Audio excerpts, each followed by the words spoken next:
예, 비하인드 뉴스를 시작하겠습니다. 이성대 기자가 나와 있습니다. 어서 오세요. 예, 첫 번째 키워드를 열죠. 네, 첫 번째 키워드입니다. 나오는 게 우선이다. 자, 박근혜 대통령이 우병우 민정수석을 조만간 교체할 거라는 입장을 정했다고 중앙일보가 보도를 했는데요. 예, 자, 늦어도 이번 주 21일 전후라는 겁니다. 예. 야당에선 이에 대해서 반대의 목소리가 나오고 있습니다. 예. 오늘 뭐 다른 뉴스에 좀 가린 측면이 있지만 상당히 눈길을 끄는 기사였으면 틀림이 없는데 우선 야당이 반대한 이유는 뭘까요?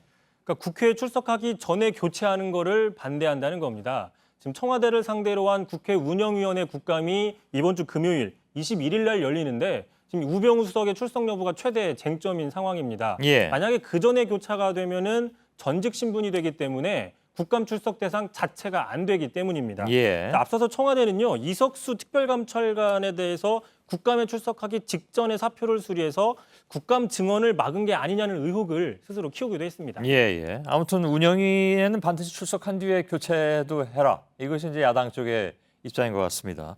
청와대는 이 보도에 대해서는 뭐라고 반응이 좀 있었습니까? 네, 청와대 정연국 대변인은요, 오늘 이 중앙일보 보도에 대해서 전혀 사실이 아닌 느닷없는 기사다, 완전한 오보다, 유감스럽다 이렇게 좀 강하게 이례적으로 부인을 했습니다. 예. 이런 경우엔 뭐 그 말을 다 액면 그대로 믿어야 되는 건지 아닌 건지 좀 헷갈릴 때도 있는데 아무튼 알겠습니다. 결과적으로는 사퇴는 안 하는 쪽으로 된 건 맞는 것 같습니다. 언제가 될지 위치간의 문제긴 한데요. 언젠간 그만둘 거 아니겠습니까, 그죠? 예. 그렇다면 운영이 출석은 그럼 어떻게 합니까? 안 합니까 여전히? 그래서 이제 그러면 운영위 출석 여부가 또 다시 계속 쟁점이 되고 있는데 예. 청와대는 지금 관리에 따른다라는 공식 입장을 계속 밝히고 있습니다. 그러니까 오늘도 3번이나 관리에 따르겠다고 얘기를 했는데요. 사실상 출석하지 않겠다는 뜻입니다. 예. 자, 그런데 지난주에 노무현 정부 시절 민정수석이었던 문재인 전해철 수석이 출석했던 전례가 있다라는 지적에 대해서는 전례는 있지만 관리에 따르겠다라는 입장을 밝혔습니다. 예. 그러니까 전례와 관례가 다르다는 겁니다. 그러니까 다시 말해서 관례가 그렇게 중요하다면 만약에 청와대 논리대로라면 김재수 장관 해임 건의안 통과 당시에 이 해임 건의안 통과 당시에 1987년 이후에 역대 정부와는 달리 왜 국회의 기존 관행을 깼느냐라는 비판에 직면할 수밖에 없다는 지적도 나오고 있습니다. 예. 오늘 아무튼 전례 관례 낱말 공부를 또 해야 되는 상황이 됐군요. 근데 아무튼 관례대로 불출석할지 아니면 몇 차례 있었던 전례에 따라 출석할지 그건 뭐 지켜봐야 되겠지만 지금으로서는 안 할 가능성이 높다고 보면 될 것 같고 다음 키워드는요? 자, 두 번째 키워드입니다. 자, 나올 때마다 논란. 이거는 회고록 이야기인데요. 예, 요새 회고록 상당히 인기가 있는데 이 회고록은 1인칭 주인공 시점으로 보통 서술이 되기 때문에 주관이 많이 개입될 수밖에 없어서 늘 논란입니다. 예. 대표적인 게 바로 이명박 전 대통령의 회고록인데요. 자, 지난해 2월 출간 당시에 노무현 정부가 미국산 쇠고기 수입 문제를 놓고 미국과 이면 합의를 했기 때문에 자신은 어쩔 수 없었다라는 식으로 주장을 해서 상당히 파문이 일었었는데 예, 예. 하지만 이게 사실이 아니라는 거를 다름 아닌 새누리당에서 반박을 했었습니다. 예. 자, 그 반박 한번 들어보시죠.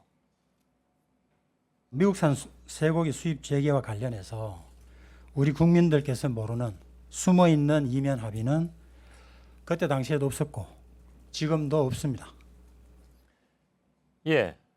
지금 화면에 나온 김종훈 전 의원 당시 노무현 정부 통상교섭본부장이었기 본인이 직접 협상을 했던 사람이기도 하고 그래서 이제 회고록이 나오니까 자기 방어를 위한 얘기다 이렇게 지금 방금 나온 얘기를 평가절하할 수도 있는 그런 문제도 있긴 있죠. 근데 이게 아무튼 이 문제는 앵커 브리핑에서도 다루기도 했었던 것 같습니다. 제 기억에. 그렇습니다. 또 노태우 전 대통령 2011년에 자신의 회고록을 발간한 적이 있는데 그 당시에도 92년 대선에서 YS에게 대선 자금 3천억 원을 지원했다라고 폭로를 했지만 사실관계 여부는 여전히 명확하게 드러나지 않았습니다. 예. 자, 그러다 보니까 회고록 자체를 경계해야 된다는 목소리를 낸 정치인도 있는데요. 바로 김종필 전 국무총리입니다. 예. 자, 김 전 총리가 이렇게 얘기를 했습니다. 자, 나는 회고록을 쓰지 않겠다고 했다. 왜냐하면 역시 인간이기 때문에 자화자찬, 자기 미화의 정당화의 늪에 빠질 것을 두려웠기 때문이다라고 하면서 자신의 책에 회고록이 아니라 증언록이라는 이름을 붙였습니다. 예. 어느 정도 차이가 있을지는 본 사람들이 알아서 판단하셔야 될 것 같습니다. 알겠습니다. 다음 키워드는요? 자, 마지막 키워드입니다. 자, 또 나온 반안연대. 자, 이른바 반기문 안철수 연대설 잊을만 하면 한 번씩 나오고 있는데요. 예. 자, 이번에는 안 전 대표의 측근으로 분류되던 이태규 국민의당 의원입니다. 자, 오늘 아침 라디오 인터뷰에서요. 자, 만약에 반기문 총장이 친박 후보로 나선다면 연대가 어렵지만 중도나 새로운 정치 지형을 꿈꾼다면 같은 테이블에 앉을 수 있다라고 발언을 했습니다. 예. 자, 지난달 더민주의 민병두 의원도 반기문 총장이 외치를 맡는 대통령, 안 전 대표가 내치를 맡는 총리가 가능하다.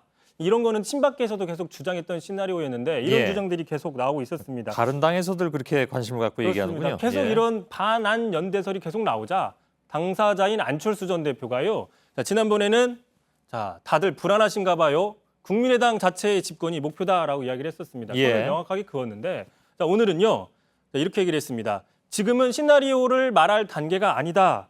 뭐 듣기에 따라서는 좀 뉘앙스가 달라진 거 아니냐는 해석이 나오고 있습니다. 그럴 수도 있겠군요. 알겠습니다. 뭐 여러 가지 시나리오는 늘 나오고 반안연대도 많이 나왔던 시나리오이긴 한데 이번에 아무튼 국민의당 내부에서 이런 얘기들이 또 많이 나오고 있는 것 같아서 관심을 끌기도 합니다. 비하인드 뉴스 이성대 기자였습니다. 잘 들었습니다.